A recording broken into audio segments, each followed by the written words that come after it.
కానీ జైలుకు సబ్ జైలుకి వెళ్ళిన తర్వాత అంతవరకు బయట అమ్మ చేతి వంట తిన్న నువ్వు అనుకోని పరిస్థితుల్లో మర్డర్ చేసి జైలుకి వెళ్ళిన తర్వాత ఆ జైలులో మొదటి రాత్రి ఏమనిపించింది? జైల్లో మొదటి రాత్రి కన్నా నేను స్టేషన్లోనే ఎక్కువ బాధపడిపోయాను సార్. తర్వాత స్టేషన్లో బాధపడ్డాను 4 రోజుల్లో నా పక్కన ఉన్న వీళ్ళు శ్రీకాంత్ కానీ లాయర్లు ఇక వస్తారు కదా సార్, ఆ లాయర్లు కానీ వాళ్ళు కానీ వచ్చి ఒక ధైర్యం అనేది చెప్పేవాళ్ళు. ఒక 10 రోజుల్లో బయటకు వచ్చేస్తారా, ఆయన చచ్చినోడు ఏమన్నా రెడీ షీడరే కదా, అయినా నీదేం లేదంటలే, ఎస్ఐ గారు అంటున్నారు, సిఐ గారు అంటున్నారు, అది ఇది అని చెప్పేసి ఒక ధైర్యం చెప్పేవాళ్ళు మాకు. ఇప్పుడు మమ్మల్ని ఎవరైతే చూడటానికి వస్తారో ఎప్పుడైనా ఫస్ట్ టైం అలా వెళ్ళంగానే సార్ మొత్తం ఒక చీకటిలాగా ఉంటుంది. ఇప్పుడు అది గుర్తొస్తేనే నాకు గుండె ఒక రకంగా కొట్టుకుంటూ ఉంటుంది, మాట వణికిద్ది అనమాట నాకు. అలానే అప్పుడు వాళ్ళు చెప్పిన దాన్ని బట్టి కొంచెం ధైర్యంగా ఉన్నాను. తర్వాత జైలుకి వెళ్ళాను, అది జైలుకి పడేశారు. జైల్లోకి వెళ్ళంగానే ఇక అక్కడ పెద్ద పెద్ద క్రిమినల్స్ ఉన్నారు. నువ్వు వచ్చి ఎన్ని రోజులు అంటే, నేను వచ్చి 6 నెలలు అయింది రా భయ్, కూర్చో. ఏం కేసు? మీరేనమ్మా అక్కడ చంపిందమ్మా ఆ మర్డర్ కేసు. అప్పుడు వాడు చెప్తుంటే మళ్ళీ అమ్మ వీళ్ళందరూ మర్చిపోతాం. మళ్ళీ అమ్మ రాత్రిపూట స్టేషన్ బయట నుంచి ఉంటాం, రోడ్ల మీద తిరిగింది మళ్ళీ మర్చిపోతాం. ఈ కాసేపు 10 మందితో మాట్లాడుతుంటే మళ్ళీ రాత్రి అవ్వగానే ఏం గుర్తొస్తుంది? అమ్మే గుర్తొస్తుంది. తినేటప్పుడు రోజుకి 2 పూటలు అన్నం పెడతారు జైల్లో.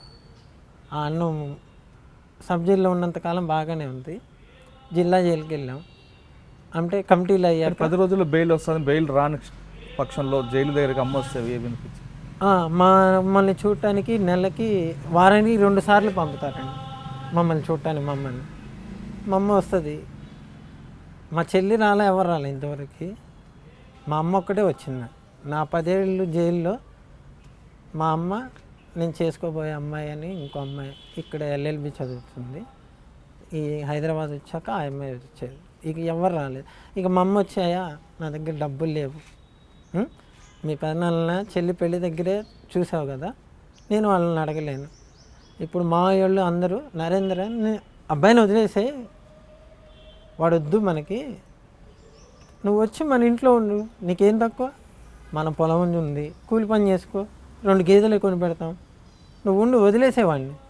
వాడు మారడు, వాడు గాలేడు, నువ్వు వాడిని మటుకి వాడి గురించి మాట్లాడితే మటుకి మేమేం చేయలేం, మేము రాము అని మేనమామలు తాతయ్యలు అన్నారు.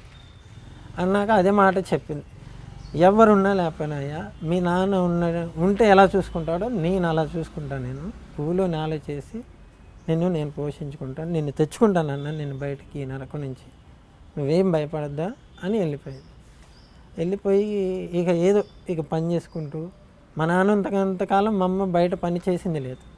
మా నాన్న చనిపోయాక కిరాణా షాపుల్లో వాటిల్లో పని చేయటం. ఇక మాకు మా చెల్లికి మంచి భర్త దొరికాడు ముందు. మా బావ ఒక్కరు జైల్లో ఉన్నప్పుడు అమ్మ రావడం, అన్నం తింటున్నప్పుడు పొద్దున మాట్లాడుతున్నప్పుడు మా అమ్మను మర్చిపోవడం, కానీ మర్చిపోయిన నువ్వు తింటున్నప్పుడు పడుకున్నప్పుడు అమ్మ గుర్తుకొచ్చిన క్షణాలు అప్పుడు ఏమనిపించింది నీకు? ఎందుకు తప్పు చేశాను అన్న ఫీలింగ్ వచ్చిందా, లేదు జరగాల్సిన జరిగిపోయింది ముందు ఏం చేద్దాం అనిపించిందా? సార్ బాధ అనేది బయటికి చెప్పలేము, కానీ అది ఆ బాధ సెకండ్కి ఒకసారి ముళ్ళు గుచ్చినట్టుగా ఉంటుంది. అది మా అమ్మ వస్తుంది, నాకు అన్ని కాయలు పళ్ళు తెస్తుంది, అన్నీ వెళ్ళిపోతుంది. మా అమ్మ వెళ్ళేటప్పుడు ఒక రకమైన బాధ ఉంటుంది, వచ్చినప్పుడు ఆ ఉన్న ఆనందం వేరు. నన్ను తీసుకెళ్తానికి వస్తున్నది మా అమ్మ అనిపించింది, వెళ్ళేటప్పుడు ఒకటే వెళ్ళింది. ఇక ఆ బాధ మా అమ్మ వెళ్ళాక కూడా కాసేపు లాకప్ చేసేస్తారు. లాకప్ చేసి ఇంకా 2-3 ఉంటాం, బోరు కొడుతూ ఉంటారు. వాడు చెప్పిన సోది వినాల్సి వస్తుంది. ఇక వాడి సోది ఎన్నేళ్ళు వింటారు, నా బాధ వాడికి ఎన్నేళ్ళు చెప్తాను. ఇక దుప్పటి కప్పుకొని ఏడవటమే తప్ప తొలిచినట్టు ఉండేది గుండెని. ఇక ఆలోచించి పని ఎక్కడుంటే ఆడ ఉండటం కాదు, స్నేహాలు కూడా మంచిగా ఉండాలి అని ఆ రోజు అనుకున్నాను. ఇప్పుడు కూడా అక్కడి నుంచి జిల్లా జైలుకి వెళ్ళా. అక్కడికి వెళ్ళగా అక్కడ పోలీసుల వాతావరణం తీరు వేరు, అక్కడ వాతావరణం వేరు. అక్కడ అంటే సబ్ జైల్లో ఉన్న తర్వాత బెయిల్కి అప్లై చేసే బెయిల్ రాలేదు మాకు ఎవరికి రాలేదు.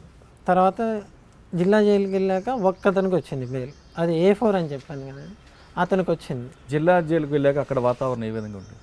అక్కడికి వెళ్ళంగానే ఇప్పుడు మాతో పాటు ఉంటారు కదా సార్, ఈ చోరీ కేసు వాళ్ళు, తర్వాత రేప్ కేసు వాళ్ళు, యూటీజింగ్ కేసు, స్నాచర్లు, ఇలాంటి వాళ్ళు ఉంటారు.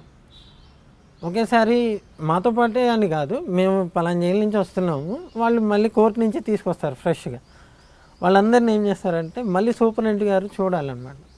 సూపరింటెండెంట్ గారు చూడాలి, మమ్మల్ని ఆ రౌండ్లో పెడతారు. ఇతనిది ఏం కేసు, ఇతను ఏంటి అని అన్నీ చెప్తారు. ఈరోజు చోరీ కేసులో వీళ్ళందరినీ మళ్ళీ కొడతారు అక్కడ. నేను జిల్లా జైల్లో చూడలేదు కొడతాం. ఇలా వెళ్ళి లాకప్లో ఇలా కూర్చుంటాం, లెక్కలు వేసుకునేటప్పుడు ఫైల్ అంటాం, ఇవన్నీ తెలియదు అక్కడ నాకు. 4 నెలలు ఆడున్నానే కానీ సరే ఒక హాస్టల్లో ఉన్నట్టు అనిపించింది. కానీ అక్కడే కొన్ని అనుభవం అయింది నాకు. అంటే మంచోళ్ళు కూడా కలిశారు. కుంచనపల్లి ఊరు తగలబెట్టిన వాళ్ళందరూ కలిశారు. వాళ్ళు కూడా మమ్మల్ని చూసి ఇంకెప్పుడు రా, ఇలాంటి వాళ్ళతో తిరక్కు, అలాంటి వాళ్ళతో తిరక్కు, నువ్వు కావాలంటే బయటికి రా, నేను నా దగ్గర పెట్టుకుంటా, అది ఇది అని అన్నారు. ఇక ఆయన వచ్చాడు తర్వాత, ఆయన బెయిల్ మీద వెళ్ళి వచ్చి నీకు ములాఖత్ నేను పెట్టి నీకు బెయిల్ నేను వేస్తాను, అది ఇది అన్నాడు. అన్న సరే అన్న, నువ్వు ఏదని చేయి.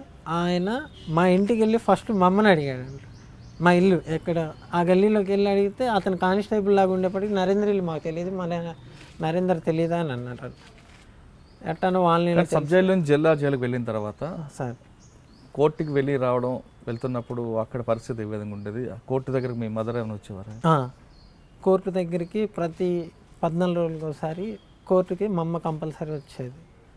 మా అమ్మ అంటే మా స్థాయి అంతే, బిర్యానీలు, చికెను, మటన్లు వండుకొని తెచ్చే అంత స్థాయి లేదు మా అమ్మకి. ఎందుకంటే మా అమ్మ నా కోసమే పరవన్న వండింది తప్ప మా అమ్మ తినడానికి కూడా వండుకోదు. ఇక మా అమ్మ ఆ పరవన్న ఒకటే బాక్స్ తీసుకొచ్చేది. నాతో పాటు ఇంకో ఉంటారు కదా సార్, 4, ఇంకో 3, వాళ్ళకి కూడా ఇంత 2 స్పూన్లు 1 స్పూనే. నేను హాఫ్ బాక్స్ పైన నేనే తినాలి, లేకపోతే మా అమ్మకి తృప్తి ఉండదు. వాళ్ళందరికీ 1 స్పూన్ పెట్టి తినండి అయ్యా అనేది. ఇక తినేవాడు. ఇక అంతే. ఇక మళ్ళీ అవి తేవటం ఈ తేవటం ఏది చేయలేదు మా అమ్మ. అంటే నేను అడగలేదు,